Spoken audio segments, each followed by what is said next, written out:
গ্রামবাসীরা ক্ষুব্ধ হয়ে ইলেকট্রিক লাইন সরানোর জন্য যে লাইনে মানুষের জনজীবনে ক্ষতি ডেকে আনবে সেই লাইনটি দূরে সরানোর জন্য এবং প্রশাসন যদি সেই কথা না মেনে তাহলে সারাদিন থেকে আজকে রাস্তাগুলি চলবে।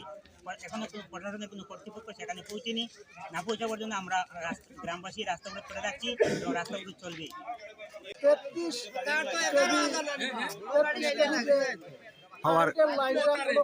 ঘনবসতি এলাকা দিয়ে টানা হচ্ছে, এটা অনর্থ সরিয়ে নেওয়ার জন্য রাস্তা অবরোধের মূল উদ্দেশ্য। দপ্তরের কাছে এর আগে আপনারা অভিযোগ জানিয়েছেন? এর আগে দপ্তরের কাছে আমরা অভিযোগ জানিয়েছিলাম, কিছু সংখ্যক সরানো হচ্ছে,